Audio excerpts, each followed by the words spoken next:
নমস্কাৰ। আজি আমি পৰিপুষ্টিৰ স্তৰ, এমিবাৰ পৰিপুষ্টি আৰু মানুহৰ পৰিপুষ্টিৰ বিষয়ে আলোচনা কৰিম। পৰিপুষ্টি, জীৱই পৰিপুষ্টি কিদৰে আহৰণ কৰে? হাউ ডু অৰ্গেনিজম অবটেইন নিউট্ৰিশ্যন? পৰিপুষ্টি সকলো জীৱৰে অতি প্ৰয়োজনীয় বস্তু।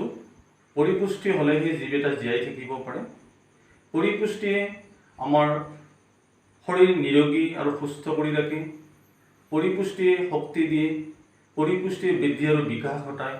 পৰিপুষ্টিয়ে জীৱৰ জীৱন প্ৰক্ৰিয়া চলাই নিয়ে ইত্যাদি বিভিন্ন কাৰণত পৰিপুষ্টিৰ অতিকৈ প্ৰয়োজন। এতিয়া গৰু এটা তৃণভোজী জীৱ। গৰুৱে আমাৰ ঘাঁহ খাদ্য হিচাপে গ্ৰহণ কৰি কেনেদৰে পুষ্টি লাভ কৰে, বা সিংহ এটাই হৰিণা এটাৰ খাদ্য হিচাপে কিদৰে গ্ৰহণ কৰে বা কি অংগ ব্যৱহাৰ কৰি পৰিপুষ্টি লাভ কৰে জানিবলগীয়া কথা। আমাৰ এককোষী জীৱই হওক বা বহুকোষী জীৱই হওক, সকলো জীৱই পৰিপুষ্টি আমাৰ 5টা স্তৰৰ মাজেৰে সমাধান হয়। পৰিপুষ্টিৰ 5টা স্তৰ কি চোৱা যাওক। পৰিপুষ্টিৰ স্তৰ,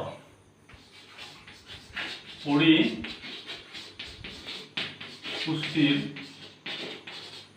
স্তৰ, স্টেপ অফ নিউট্ৰিশ্যন। পৰিপুষ্টিৰ স্তৰ আমাৰ নাম্বাৰ 1 খাদ্য গ্ৰহণ, ইংলিছত কোৱা হয় ইনজেকশ্যন। নাম্বাৰ 2 পাচন, ইংৰাজীত কোৱা হয় ডাইজেশ্যন।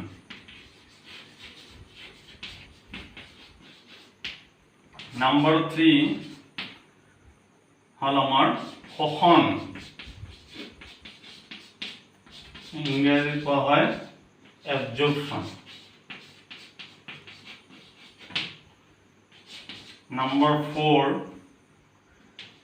আত্মীকৰণ,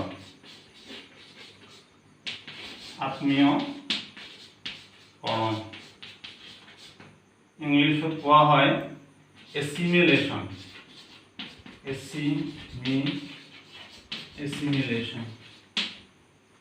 নাম্বাৰ 5 কোৱা হয় এইটো বৰ্জন।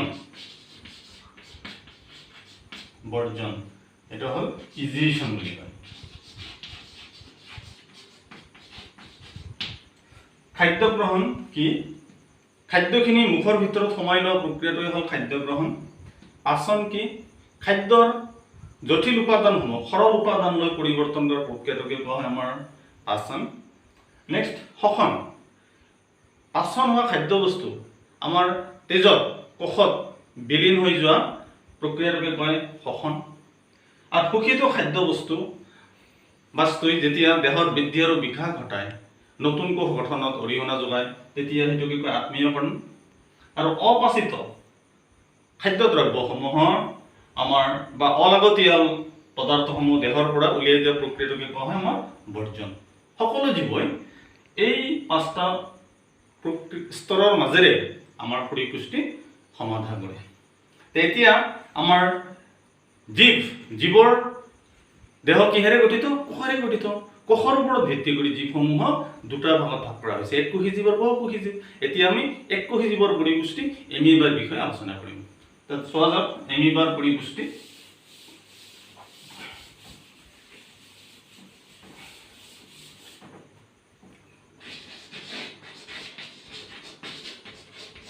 এমিবাৰ পৰিপুষ্টি, নিউট্ৰিশ্যন ইন এমিবা। এমিবাৰ পৰিপুষ্টি, এইটো এমিবা লোৱা হ'ল এটা। এইটো এমিবা কোষ কেন্দ্ৰ।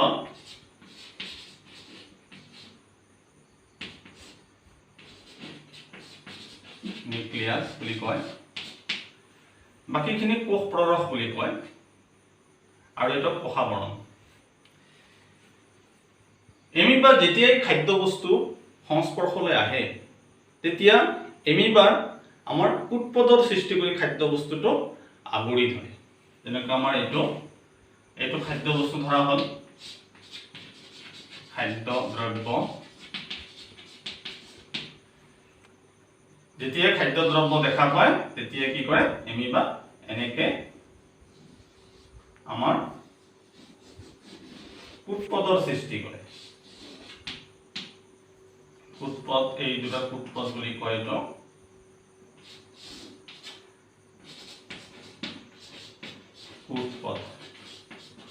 কুটপদৰ সৃষ্টি কৰি খাদ্য বস্তুটো কোষ প্ৰৰসৰ ভিতৰলৈ নিয়ে। নেক্সট হ'ল আমাৰ খাদ্য বস্তুখিনি আমাৰ খাদ্য পিয়লা, এটা খাদ্য কাপ বা খাদ্য পিয়লাৰ সৃষ্টি কৰি আমাৰ কোষ প্ৰৰসৰ ভিতৰলৈ নি আমাৰ খাদ্য ঋত্বিকাৰ সৃষ্টি কৰে। এইটো খাদ্য ঋত্বিকা। খাদ্য ঋত্বিকা। খাদ্য ঋত্বিকাই আমাৰ অস্থায়ী পাকস্থলীৰ দৰে কাম কৰে।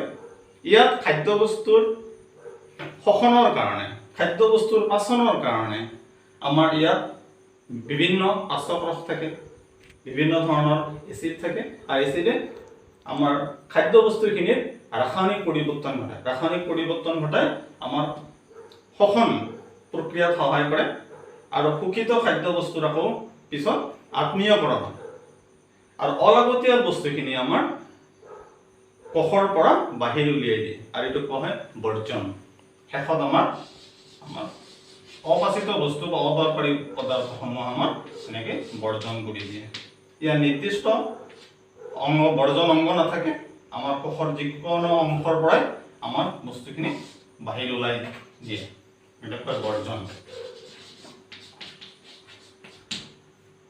এমিবাই 5টা প্ৰক্ৰিয়াৰ জৰিয়তে খাদ্য বস্তু পৰিপুষ্টি পাচন ঘটায় বা পৰিপুষ্টি লাভ কৰে। 5টা প্ৰক্ৰিয়াৰ জৰিয়তে আমাৰ ইয়াতে হ'ল তেনেহ'লে কি এইটোতে হ'ল আমাৰ খাদ্য বস্তু আহৰণ বা গ্ৰহণ।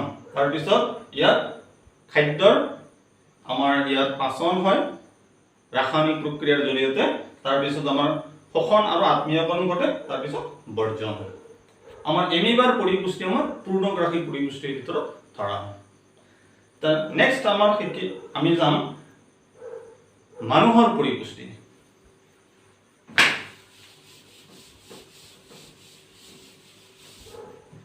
মানুহৰ পৰিপুষ্টি।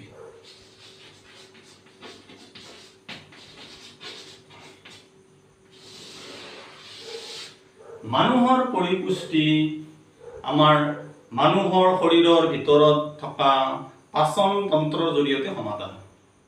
মানুহৰ পাচন তন্ত্ৰ আমাৰ প্ৰধানকৈ দুটা অংশেৰে গঠিত।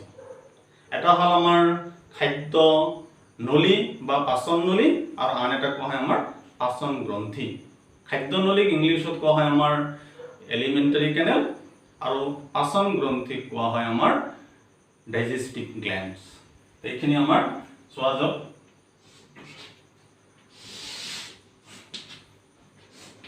আমাৰ পাচন নলী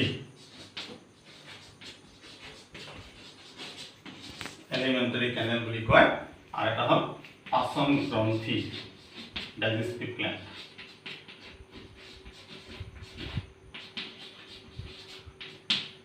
পাচন নলী আকৌ বহুতো অংশৰে গঠিত। কি কি চোৱা যাওক। পাচন নলীৰ বিভিন্ন অংশসমূহ হ'ল আমাৰ 1 নম্বৰ হ'ল মুখ, 2 নম্বৰ হ'ল মুখ গহ্বৰ,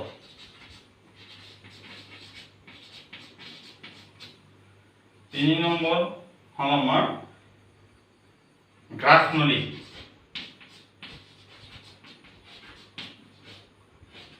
বা ইছ'ফেগাছ বুলি কোৱা হয়।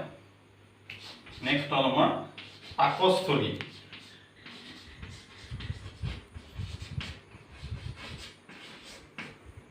নেক্সট হ'ল আমাৰ ক্ষুদ্ৰান্ত,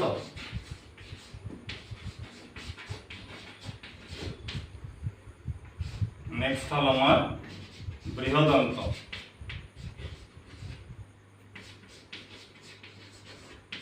আৰু শেষত হ'ল আমাৰ পায়ু। তাৰ পাচন নলী কি? মানুহৰ মুখৰ পৰা পায়ুলৈকে বিস্তাৰিত হৈ থকা আমাৰ দীঘল নলীডালকে কোৱা হয় আমাৰ পাচন নলী। তাৰ পাচন নলীৰ এইবিলাক অংশ। নেক্সট আমাৰ পাচন গ্ৰন্থি। আমাৰ মানুহৰ দেহত আমাৰ 5বিধ পাচন গ্ৰন্থি থাকে। সেইবোৰ কি কি ন চোৱা যাওক। 1 নম্বৰ পাচন গ্ৰন্থি হ'ল আমাৰ লালতি গ্ৰন্থি। লালতি গ্ৰন্থি।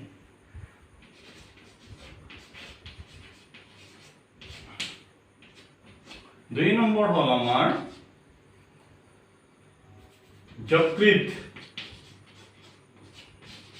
গ্ৰন্থি। 3 নম্বৰ হ'ল আমাৰ অগ্নাশয়। অগ্নাশয় গ্ৰন্থি। 4 নম্বৰ হ'ল আমাৰ পাকস্থলী গ্ৰন্থি।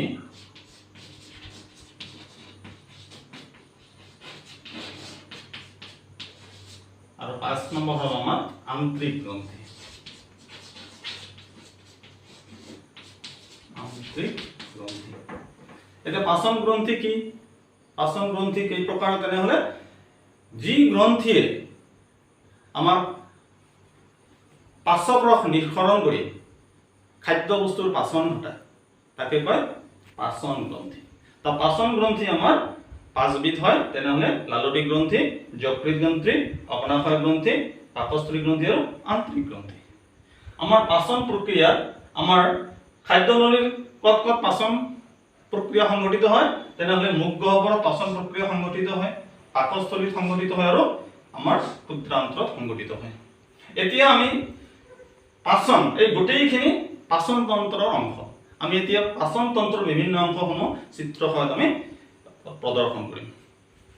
এতিয়া চোৱা যাওক মানুহৰ পাচন তন্ত্ৰৰ ছবি।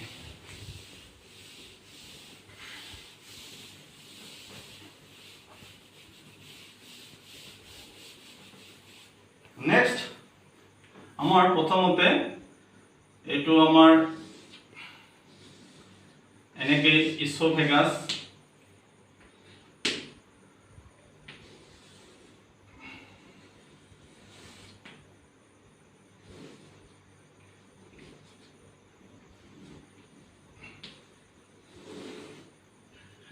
এইটো মুখ,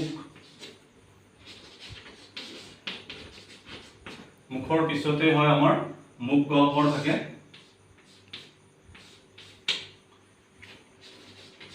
মুখ গহ্বৰ। মুখ গহ্বৰৰ লগতে লাগি থাকে আমাৰ লালতি গ্ৰন্থি। লালতি গ্ৰন্থি।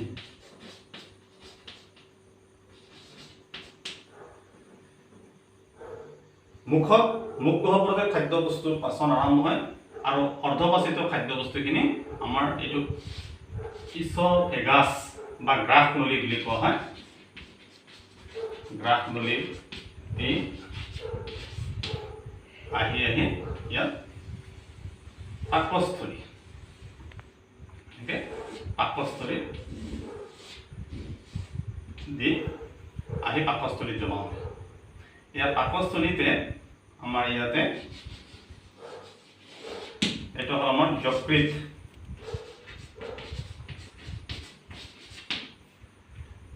ইয়াতে আমাৰ পিত্তস্থলী থাকে।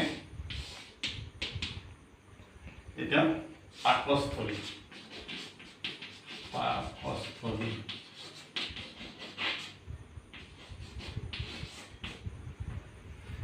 নেক্সট পাকস্থলী লগতে আমাৰ এটা অংশ পাতৰ নিচিনা এটা অংশ এনেকে থাকে। এইটো হ'ল আমাৰ অগ্নাশয় গ্ৰন্থি। অগ্নাশয়। এটা পাকস্থলী আৰু অগ্নাশয় লগতে এইফালে থাকে আমাৰ নেক্সট হ'ল আমাৰ এইখিনি অংশকে কয় আমাৰ ডুওডেনাম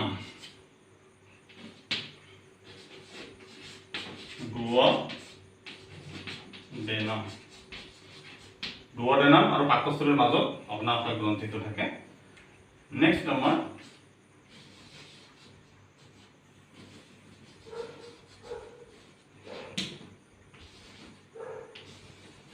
ক্ষুদ্ৰান্তৰ গঠন হয় পাকস্থলীৰ পিছত, ক্ষুদ্ৰান্তৰৰ পিছত আমাৰ বৃহদান্ত,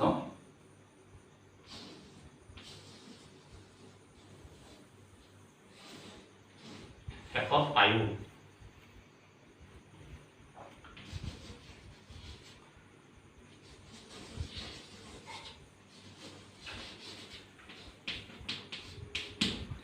ইয়াত আমাৰ মেগীৰ দৰে পাক্ষ অংশটোৱে কোৱা হয় আমাৰ ইলিয়াম বুলি কয়। ইলিয়াম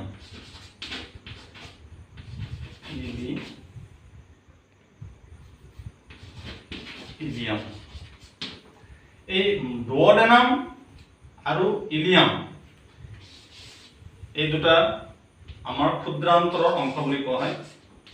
ক্ষুদ্ৰান্তৰ অংশ বুলি কয়। এইটো সৰু এটা অংশ ইয়াত দেখা যায়, এইটো এপেণ্ডিক্স বুলি কয়। এপেণ্ডিক্স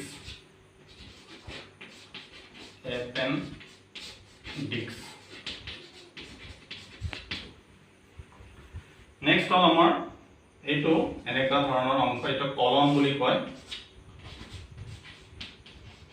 কলম এইটো হ'ল আমাৰ মলাশয় বা মলভাণ্ড বুলি কয়। মলাশয় আৰু এই শেষত আমাৰ এইটো পায়ু।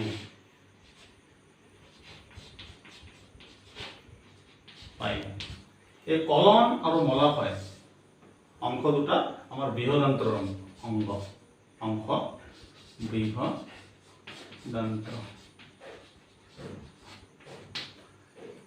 এটা আমাৰ খাদ্য বস্তু প্ৰথমতে আমাৰ মুখ গহ্বৰত পাচন প্ৰক্ৰিয়া আৰম্ভ হয়। আমাৰ মুখ গহ্বৰত কেৱল কাৰ্বহাইড্ৰেট অংশৰ পাচন, কাৰ্বহাইড্ৰেট অংশৰ পাচন ঘটে আৰু ইয়াত স্নেহ আৰু প্ৰটিনৰ পাচন নহয়। মুখ গহ্বৰত আমাৰ লালতী গ্ৰন্থি থাকে। লালতী গ্ৰন্থিত আমাৰ টাইলিন থাকে। টাইলিন পাচক উৎসেচক থাকে। তাৰপাছত আমাৰ চেলাইভাৰী এমাইলেজ, টাইলিন বা চেলাইভাৰী এমাইলেজ, আন এটা থাকে লাইসোজেম আৰু মিউচিন, এইবিলাক থাকে। টাইলিনে খাদ্যবস্তুৰ ক্ষেত্ৰৰ অংশক সৰল শ্ৰেণীলৈ ৰূপান্তৰিত কৰে।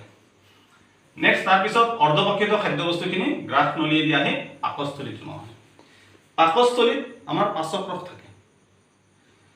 পাচক ৰস কি পাচক ৰস থাকে? ইয়াত তিনিটা পদাৰ্থ থাকে। ইয়াত হাইড্ৰক্লৰিক এসিড থাকে, ইয়াত HCl থাকে, আমাৰ পেপচিন থাকে, পেপচিন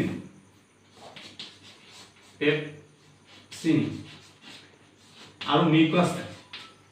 হাইড্ৰক্লৰিকে আমাৰ পেপচিনৰ সক্ৰিয় কৰি তোলে আৰু পেপচিনে প্ৰটিনৰ পাচন ঘটায়।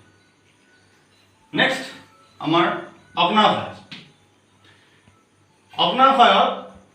অগ্নাশয় ৰস থাকে আৰু অগ্নাশয় ৰসত আমাৰ বিভিন্ন আমাৰ পাচক ৰস থাকে আৰু অগ্নাশয় ৰসত আমাৰ ট্ৰিপচিন, এমাইলেজ আৰু লাইপেজ তিনি ধৰণৰ পাচক ৰস থাকে। ইয়াত ট্ৰিপচিন,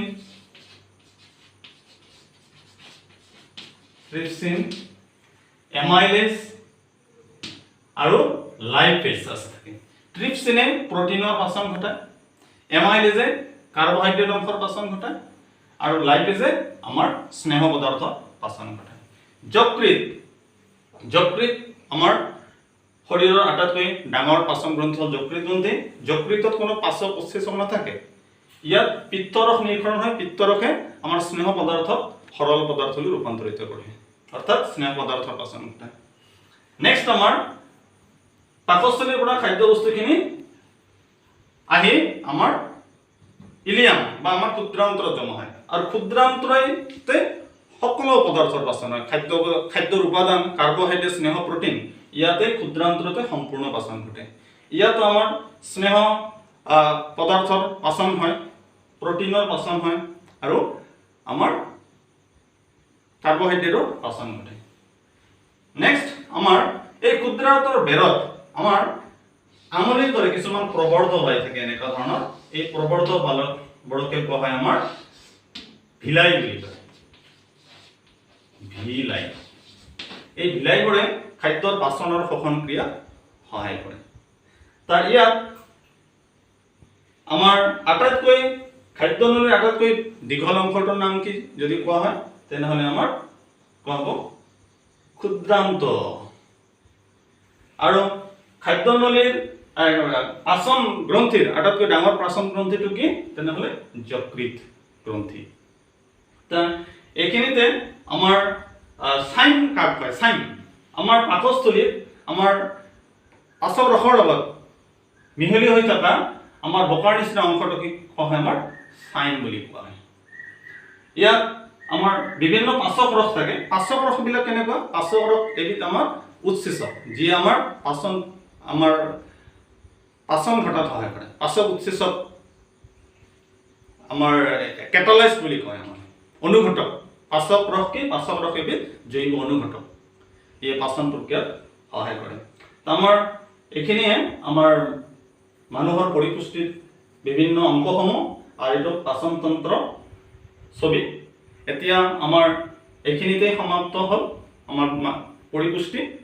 ভিডিঅ'টো চোৱাৰ কাৰণে ধন্যবাদ। যদি ভাল লাগিছে লাইক, শ্বেয়াৰ, ছাবস্ক্ৰাইব কৰিবলৈ নাপাহৰিব।